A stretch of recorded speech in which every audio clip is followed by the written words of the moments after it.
नमस्कार।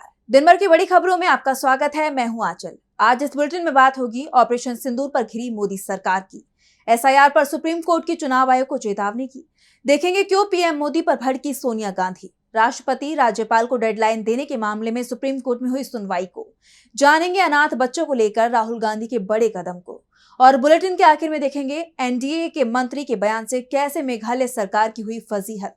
लेकिन दिन भर की तमाम बड़ी खबरों से पहले एक नजर आज की सुर्खियों पर। वकीलों को ईडी के समन मामले में सुप्रीम कोर्ट की अहम टिप्पणी, कहा कानूनी सलाह देने वाले वकीलों को एजेंसियों को नहीं करना चाहिए समन। गोधरा मामले में गुजरात हाई कोर्ट का बड़ा फैसला, सजा के 19 साल बाद सबूतों के अभाव में 3 लोग बरी। कोर्ट बोला जजों से सबूतों के मूल्यांकन में हुई चूक। यूपी सरकार के फैसले के खिलाफ सुप्रीम कोर्ट पहुंचे आप सांसद संजय सिंह, प्राइमरी स्कूलों को बंद करने और उनके मर्जर का मामला, आप सांसद ने फैसले को बताया संवैधानिक। हरे निशान पर बंद हुआ शेयर बाजार, 446 अंकों के उछाल के साथ 81,337 पर बंद हुआ सेंसेक्स, तो 140 अंकों के बढ़त के साथ 24,821 पर बंद हुआ निफ्टी। ये तो थी सुर्खियां। अब बात आज की सबसे बड़ी खबर की। ऑपरेशन सिंदूर पर संसद की दोनों ही सदनों में चर्चा हुई। पहलगाम की घटना को लेकर विपक्ष ने सरकार की चूक पर सवाल उठाए। पीएम मोदी के साथ शाह और राजनाथ सिंह को भी घेरा, तो सत्ता पक्ष बैकफुट पर दिखाई दिया। जेपी नड्डा ने तो कांग्रेस अध्यक्ष के खिलाफ अपशब्दों का इस्तेमाल तक किया, जिससे विपक्ष भड़क उठा। तो सदन में कैसे घिरी मोदी सरकार, देखिए इस रिपोर्ट में। संसद का मानसून सत्र चल रहा है, जिसमें आज का दिन बेहद खास रहा, क्योंकि दोनों ही सदनों में सत्ता पक्ष और विपक्ष के प्रमुख चेहरों के बीच बहस देखने को मिली। लेकिन दोनों ही सदनों में विपक्ष सत्ता पक्ष पर भारी पड़ता नजर आया। ऑपरेशन सिंदूर पर चर्चा के दौरान विपक्ष ने ऐसे सवाल पूछे कि सरकार की बोलती बंद हो गई। लोकसभा में विपक्ष के नेता राहुल गांधी ने जब बोलना शुरू किया तो संसद में सन्नाटा छा गया। राहुल ने रक्षा मंत्री राजनाथ सिंह पर निशाना साधा और आरोप लगाते हुए कहा कि आपने हमारी एयरफोर्स के हाथ बांध दिए थे। इसके अलावा सीडीएस अनिल चौहान के उस बयान का जिक्र किया जिसमें उन्होंने माना था कि हमारे विमानों को भी नुकसान हुआ है। उन्होंने सवाल किया कि कितने गिरे, ये सवाल नहीं है, बल्कि सवाल ये है कि क्यों गिरे। इसके अलावा राहुल गांधी ने सीधे पीएम मोदी पर निशाना साधते हुए कहा कि ये सब उनकी छवि बचाने के लिए किया गया। राहुल ने सीधे पीएम को चुनौती दी कि अगर ट्रंप झूठ बोल रहे हैं तो पीएम संसद में उसके दावों का खंडन करे। उन्होंने सरकार की धज्जियां उड़ाते हुए ये भी कहा कि आप इंदिरा गांधी के 30% भी नहीं हैं। चर्चा के दौरान सपा सांसद अखिलेश यादव ने कहा कि पर्यटकों की सुरक्षा में चूक के लिए सरकार जिम्मेदार है। उन्होंने पूछा कि ऑपरेशन सिंदूर के दौरान सरकार ने कदम पीछे क्यों खींचे। ऐसा लग रहा था कि पीओके पर भारत का कब्जा हो जाएगा, लेकिन अचानक सब कुछ ठंडा पड़ गया। उन्होंने कटाक्ष करते हुए कहा कि सरकार के मित्र ने सीज फायर की घोषणा कर दी और पूरा माहौल ही बदल गया। यही नहीं, उन्होंने ऑपरेशन महादेव पर भी सवाल उठाए। उन्होंने कहा हम सब आतंकवादियों के मारे जाने के पक्ष में हैं, लेकिन ये सवाल जरूरी है कि ये ऑपरेशन ठीक उसी वक्त क्यों हुआ जब संसद में चर्चा चल रही थी। क्या इसका मकसद राजनीतिक लाभ उठाना था? प्रियंका गांधी ने सवाल किया कि आप मुंबई की बात करते हैं, मुंबई पर हमला हुआ तो केंद्रीय गृह मंत्री ने इस्तीफा दिया, सीएम का इस्तीफा हुआ, लेकिन पहलगाम में हमला हुआ तो फिर गृह मंत्री अभी तक कुर्सी पर क्यों है? इसके अलावा राज्यसभा में माहौल उस समय गर्मा गया जब जेपी नड्डा ने विपक्ष के नेता मल्लिकार्जुन खड़गे पर अपमानजनक टिप्पणी कर दी, जिस पर विपक्ष ने जोरदार हल्ला बोल किया। नौबत यहां तक आ गई कि जेपी नड्डा को भरी सभा में माफी मांगनी पड़ी। दरअसल जेपी नड्डा ने कहा कि आप अपनी पार्टी से इतने जुड़ गए हैं कि देश का विषय गौण हो गया है, इसलिए आप अपनी तकलीफ में मेंटल बैलेंस खोकर। इतना ही कहना था कि विपक्ष ने जोरदार हंगामा कर दिया। फिर जेपी नड्डा ने कहा कि मैं अपने शब्द वापस लेता हूं। इसके बाद उपसभापति ने उस शब्द को एक्सपंज कर दिया। यानी कहा जा सकता है कि विपक्ष ने सरकार के छक्के छुड़ा दिए। ऑपरेशन सिंदूर पर मोदी सरकार बुरी तरह से घिर गई है, तो सुप्रीम कोर्ट में चुनाव आयोग भी घिरता दिखाई दिया। बिहार में जारी एसआईआर प्रक्रिया पर सुप्रीम कोर्ट में सुनवाई हुई। इस दौरान जस्टिस सूर्यकांत और जस्टिस बागची की पीठ ने याचिकाकर्ताओं को अपने लिखित दलीलें पेश करने का आदेश दिया। तो वहीं इस प्रक्रिया में गड़बड़ी होने की आशंका पर कड़ी चेतावनी भी दे दी। इसके साथ ही सुप्रीम कोर्ट ने मामले की अगली सुनवाई की तारीख भी तय कर दी है। तो क्या कुछ हुआ सुनवाई के दौरान, जानने के लिए देखिए रिपोर्ट। बिहार में इस वक्त एसआईआर का मुद्दा काफी गरमाया हुआ है। विपक्ष इसे लेकर लगातार अपना विरोध जता रहा है। इसी सिलसिले में सुप्रीम कोर्ट में इस प्रक्रिया को चुनौती देने वाली याचिकाओं पर सुनवाई हुई। जस्टिस सूर्यकांत और जस्टिस जयमौल्या बागची की पीठ ने याचिकाकर्ताओं को 8 अगस्त तक अपनी लिखित दलीलें दाखिल करने का निर्देश दिया। इसके साथ ही साथ कोर्ट ने चुनाव आयोग को चेतावनी दी कि अगर इस प्रक्रिया में कोई अनियमितता या गड़बड़ी पाई गई तो सुप्रीम कोर्ट इसमें हस्तक्षेप करने से नहीं हिचकेगा। उधर चुनाव आयोग ने कोर्ट को जानकारी दी कि बिहार में वोटर लिस्ट के मसौदे को प्रकाशित कर दिया गया है और इसकी कॉपियां सभी पार्टियों को उपलब्ध करा दी गई हैं। मसौदा सूची को चुनाव आयोग की वेबसाइट पर भी अपलोड किया गया है। हालांकि याचिकाकर्ताओं की तरफ से सीनियर वकील कपिल सिब्बल और प्रशांत भूषण ने आरोप लगाया कि 1 अगस्त को प्रकाशित होने वाली मसौदा सूची से कई लोगों को बाहर किया जा रहा है, जिससे उनका वोटिंग का अधिकार छिन सकता है। बेंच ने स्पष्ट किया कि चुनाव आयोग एक संवैधानिक संस्था है और उसे कानून का पालन करना होगा। कोर्ट ने याचिकाकर्ताओं से कहा है कि वो किसी भी गड़बड़ी को सबूतों के साथ अदालत के सामने पेश कर सकते हैं। अगली सुनवाई के लिए सुप्रीम कोर्ट ने 12 और 13 अगस्त की तारीख तय की है। यह मामला बिहार में वोटर लिस्ट की पारदर्शिता और निष्पक्षता को लेकर गंभीर सवाल उठा रहा है।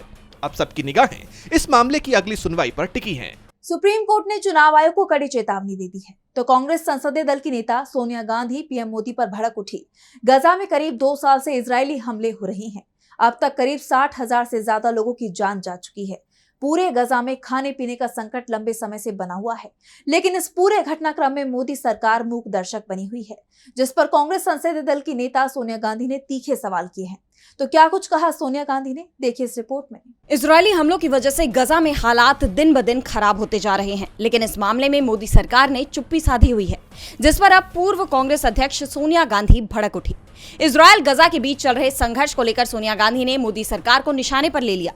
उन्होंने पीएम मोदी से गजा संकट पर चुप्पी तोड़ने की अपील की।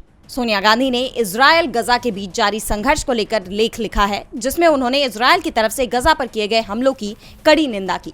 सोनिया गांधी ने कहा कि 7 अक्टूबर 2023 को हमास के जरिए इजरायल पर किए गए हमले और बंधक संकट की कड़े शब्दों में निंदा होनी चाहिए, लेकिन गजा में इजरायल की प्रतिक्रिया भी उतनी ही आपराधिक रही है। पिछले 2 सालों में 17,000 मासूमों सहित 55,000 से ज्यादा फलस्तीनियों की जान गई है। सोनिया गांधी ने लेख में आगे लिखा है कि गजा की आवासीय इमारतें, अस्पताल और बुनियादी ढांचे को जानबूझकर तबाह किया गया। इजरायली रक्षा बलों ने भोजन, दवा और ईंधन की आपूर्ति को नाकेबंदी से बाधित कर लोगों की परेशानी बढ़ा दी। लोगों को भोजन भी नहीं मिल रहा है। ये मानवता के खिलाफ अपराध है।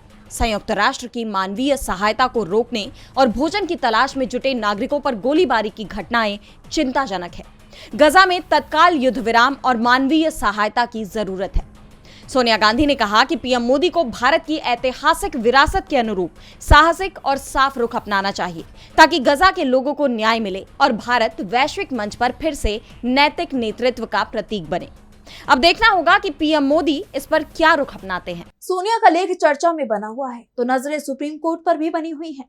लंबे वक्त से इस मुद्दे को लेकर चर्चा तेज है कि क्या राज्यपाल या राष्ट्रपति किसी बिल को अनिश्चित काल तक के लिए रोक सकते हैं या फिर इसके लिए समय सीमा तय होनी चाहिए।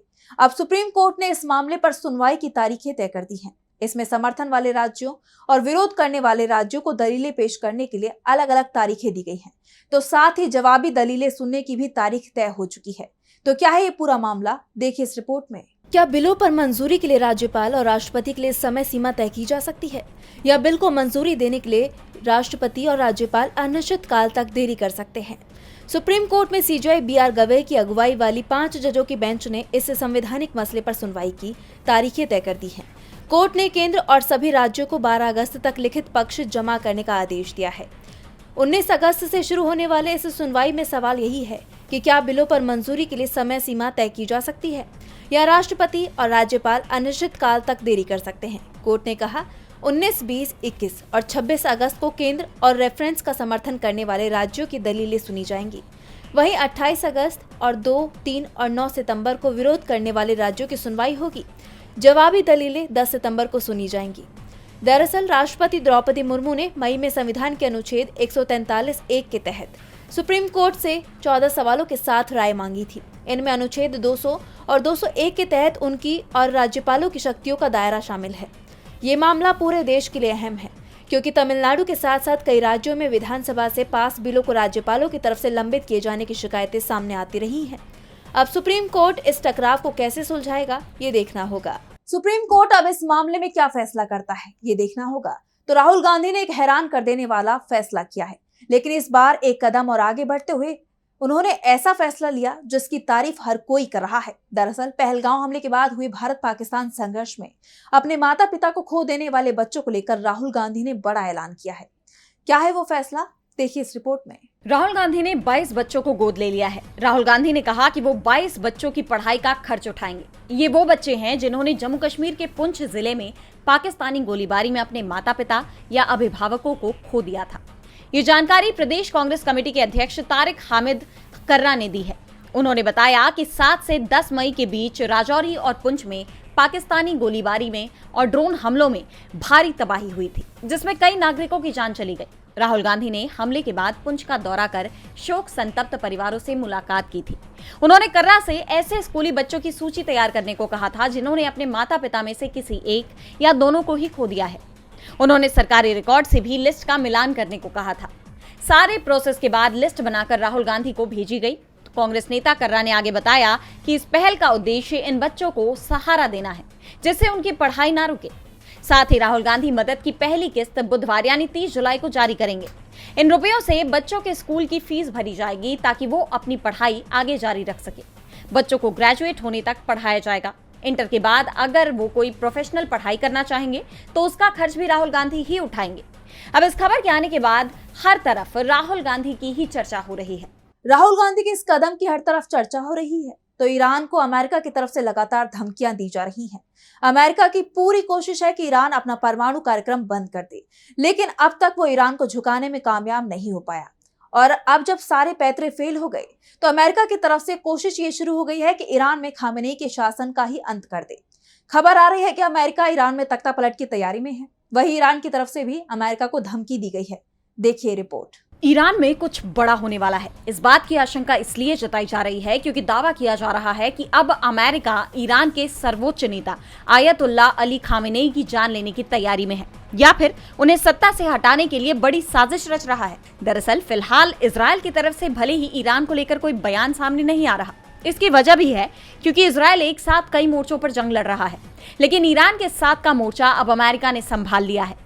अमेरिका की तरफ से ईरान पर उसके परमाणु कार्यक्रम को बंद करने का दबाव बनाया जा रहा है, लेकिन ईरान पर जोर नहीं चल रहा, जिसके बाद अब खबर आ रही है कि अमेरिकी राष्ट्रपति डोनाल्ड ट्रंप ने इजरायल के साथ मिलकर ईरान में खामेनेई की सत्ता खत्म करने का प्लान बना लिया है, जिसके लिए मोसाद के एजेंट भी सक्रिय हो चुके हैं। वो खामेनेई के शासन से मुक्ति दिलाने के लिए सुप्रीम लीडर की जान ले सकते हैं या तख्ता पलट भी करा सकते हैं। इस बीच ईरान के पूर्व शासक के बेटे रजा पहलवी ने भी एक सनसनीखेज दावा किया है। उन्होंने कहा कि खामेनेई सरकार को उखाड़ फेंकने के लिए सेना के अंदर से बड़ी संख्या में अधिकारी उनसे संपर्क कर रहे हैं। इनका मकसद है ईरान के सुप्रीम लीडर खामेनेई की सरकार को गिराना और देश को लोकतंत्र की ओर ले जाना। एक तरफ ईरान के सर्वोच्च नेता के ही खिलाफ गहरी साजिश के दावे सामने आ रहे हैं, लेकिन ईरान के तेवरों में बदलाव नजर नहीं आ रहा, बल्कि एक बार फिर ईरान ने अमेरिका को चेतावनी दे दी है। ईरानी विदेश मंत्री अब्बास अराक्ची ने कहा कि अगर आने वाले समय में अमेरिका या इजरायल उसके परमाणु ठिकानों पर कोई और हमला करते हैं तो वो बड़े पैमाने पर जवाबी हमला करेगा। ईरानी विदेश मंत्री ने ये धमकी अमेरिकी राष्ट्रपति डोनाल्ड ट्रंप की उस धमकी के जवाब में दी है जिसमें उन्होंने कहा था कि अगर ईरान ने फिर से अपनी परमाणु गतिविधियां शुरू की तो उसके परमाणु प्रोग्राम का अंत कर दिया जाएगा। यानी ईरान ने साफ कर दिया है कि वो किसी भी हाल में नहीं झुकेगा। और बुलेटिन के आखिर में देखेंगे एनडीए सरकार के मंत्री के अजीबोगरीब बयान को। मेघालय से करीब 4000 टन से ज्यादा कोयला गायब हो गया, जिसको लेकर हाईकोर्ट ने राज्य की एनडीए सरकार को फटकार लगाई। साथ ही कोर्ट ने कोयले की निगरानी कर रहे अधिकारियों के खिलाफ कार्रवाई करने का निर्देश दिया। अब इस मामले में एक मंत्री का बड़ा बयान सामने आया है, जिससे सरकार की खिल्ली उड़ रही है। तो क्या कुछ कहा मंत्री ने, जानने के लिए देखिए ये रिपोर्ट। मेघालय की एनडीए सरकार की हर तरफ किरकिरी हो रही है और इसके पीछे की वजह है राज्य मंत्री का एक बयान। मंत्री ने कहा कि राज्य में भारी बारिश के कारण कोयला बह गया होगा। आबकारी मंत्री किरमेन शायला ने कहा, मेघालय में सबसे ज्यादा बारिश होती है, आप कभी नहीं जानते, बारिश के कारण कोयला बह गया होगा, इसकी संभावनाएं बहुत ज्यादा हैं। हालांकि मंत्री ने ये साफ किया कि वो कोयला के गायब होने को सही नहीं ठहराने की कोशिश कर रहे हैं। साथ ही ये भी कहा कि मैं सिर्फ बारिश को दोष नहीं दे सकता, ऐसा भी हो सकता है और नहीं भी, मेरे पास सच में कोई पुख्ता जानकारी नहीं है। अब उनके इस बयान को लेकर सरकार की काफी किरकिरी हो रही है। मंत्री का ये बयान हाईकोर्ट की फटकार के बाद आया है। दरअसल मेघालय में अचानक से 4000 टन से ज्यादा कोयला गायब हो गया। इसकी चर्चा होने लगी कि अचानक ऐसा क्या हुआ कि कोयला गायब हो गया। इस मामले में मेघालय हाईकोर्ट ने राज्य की एनडीए सरकार को फटकार लगाई और इतनी बड़ी मात्रा में कोयले के गायब होने की वजह से बनी खामियों पर कड़ी आपत्ति जताई। हाईकोर्ट ने राज्य सरकार को उन अधिकारियों के खिलाफ कड़ी कार्रवाई करने का निर्देश दिया जिनकी निगरानी में कोयला गायब हुआ। ऐसे में अवैध ट्रांसपोर्टेशन के बारे में गंभीर सवाल उठ रहे हैं। सवाल तो ये भी है कि इतने कोयले को आसमान खा गया या धरती निकल गई। कहा तो ये भी जा रहा है कि कहीं कोई बड़ा घोटाला तो नहीं हुआ है, और खासकर जब सरकार का कोई मंत्री ऐसा बयान दे तो सवाल और गहरा जाते हैं। तो आज इस बुलेटिन में इतना ही। आप देखते रहिए डीबी लाइव। नमस्कार।